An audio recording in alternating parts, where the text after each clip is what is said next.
Welcome back to Mojo Grip Mike here. Today we're doing another comparison video between two sky haulers. Stay tuned, we're going to compare the Beechcraft Bonanza and the Piperlands. Both the single engine airplanes are great contenders for a first or a second airplane. Let's just say you have about $100,000 to spend on your next aircraft and you need to carry 3 to 6 people. Consider a Bonanza or a Piperlands. As we've always done, we're going to compare several categories: the mission, design, comfort level, the performance of each aircraft, and the purchase price. Well, I already gave that part away. Let's take your mission. You're a private pilot who loves to fly and you just need those extra rooms to carry friends and family. Or perhaps your average flight plan is within 500 to 600 miles. In the Beechcraft Bonanza, you can carry 4 to 5 people and travel up to 700 miles. While in the Piperlands, you can carry up to 6 people and travel up to 800 miles. Both the Bonanza and the Lands have retractable landing gear. That means once those gears come up, you get better speeds and better performance. But just for practicality alone, I think the edge here goes to the Piperlands. Now let's take the design for each of these airplanes. The Beechcraft Bonanza V35B model is one of the most uniquely designed single-engine piston airplanes you can find anywhere. Why? You've got that V-tail. Now unfortunately, this aircraft has once been nicknamed the Doctor Killer, and it has something to do with that V-tail.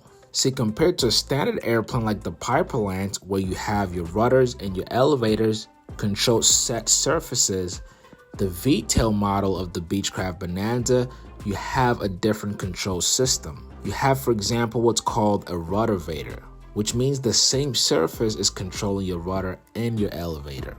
And for a non-experienced pilot, this might become challenging and in some cases dangerous. But like any other flying machine, you get the proper training and you're being smart about flying, the Beechcraft Bonanza is a very safe airplane to fly. Your Piperlands, on the other hand, is your very standard low-wing airplane. You've got the Hershey bar wing, which Piper designed in the Cherokee models. Also, something quite unique to the Piperlands is the multiple doors you have. Believe it or not, during this time, which is the 1970s, a lot of airplanes, particularly low-wing airplanes designed in this era, only had one door. And you'd find that in the Beechcraft Bonanza. For you to get in and out, you've got one door. Whereas the Piperlands have a door up front and another door in the back, which makes easy entry for passengers. Also, the door in the back is wide enough that you can put a lot of load back there. Both airplanes are low wings and they both have retractable landing gear.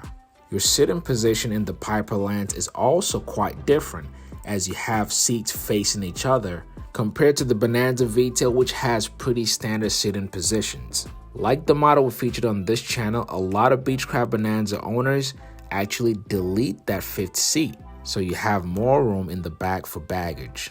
So I think when it comes to the design, it actually really depends on your mission and the pilot flying any of these airplanes.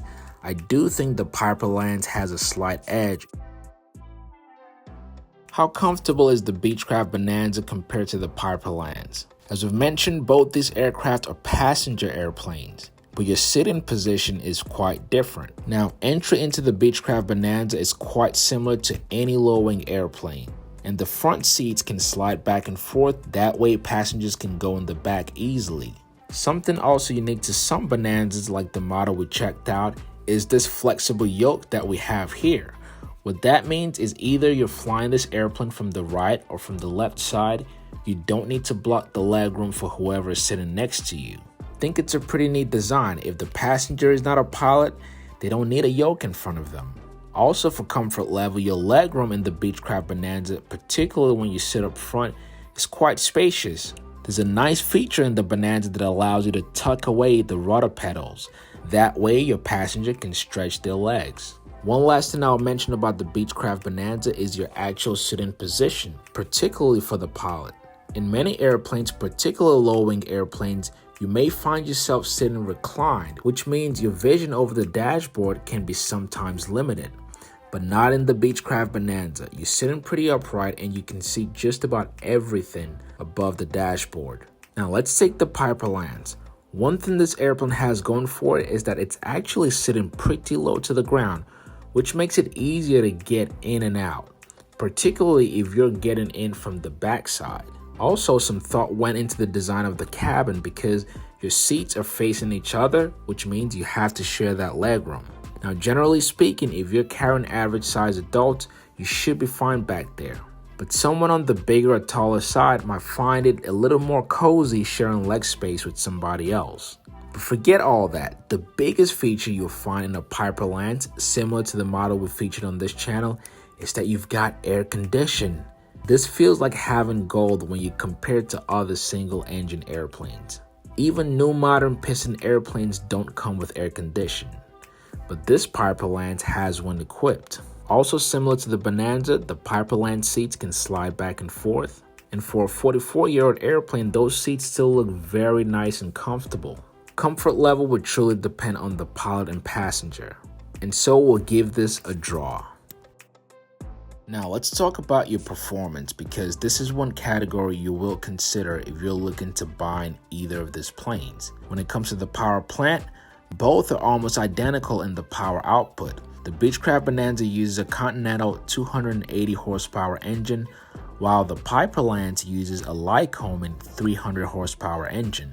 Now, given that you can carry more load in the Piperlands, the Beechcraft Bonanza is the faster airplane. For most of your cross-country flight, best to plan for 160 to 165 miles per hour on cruise in your Piperlands, whereas in the Beechcraft Bonanza, you're normally cruising around 180 miles per hour. In the Beechcraft Bonanza, you're averaging a fuel burn of about 15 gallons per hour, while in the Piperlands, you're also burning between 14 and 16 gallons of fuel per hour. So your fuel burn there, very identical. While the Piperlands is a bit slower, it will take you further, up to 800 miles range. The max range on the Beechcraft Bonanza is 700 miles. So when it comes to the performance, I think both airplanes are in a perfect draw. How much will a Piperlands cost to buy? A perfect budget is $100,000 to $150,000. For a 1970s Beechcraft Bonanza V-tail, about the same cost, between $100,000 and $150,000. These are both older airplanes, so definitely account for maintenance, but they're also widely produced, so finding parts should not be hard. So when it comes to your purchase price, I think you're in a perfect draw if you decide to go with a Bonanza or a Piperlands. Just be sure to get a pre-buy inspection before you buy any airplane. Since we're still on the cost of airplane ownership, one of the biggest costs to consider when you're buying a plane is your overhaul costs. This has to do with your airplane engine. Basically, when you buy a used or much older airplane, one day you will need to replace that engine completely. And in some cases, the cost to overhaul that engine will cost you more than you paid for the airplane. The average cost to overhaul an engine is about $25,000. There are quite a bit of planes that you can get for under $20,000, so keep that in mind. Well, that is it for today's video. I hope you enjoyed it and I hope you learned something. And if you did, please give the video a thumbs up. If this is your first time, be sure to subscribe to the channel with the notification bell on. If you'd like to get more information about these airplanes, or perhaps you're looking to build your own brand new airplane, check out my dealership website at lookupaviation.com. Again, my name is Mike. Thank you so much for watching, and I will catch you on the next video.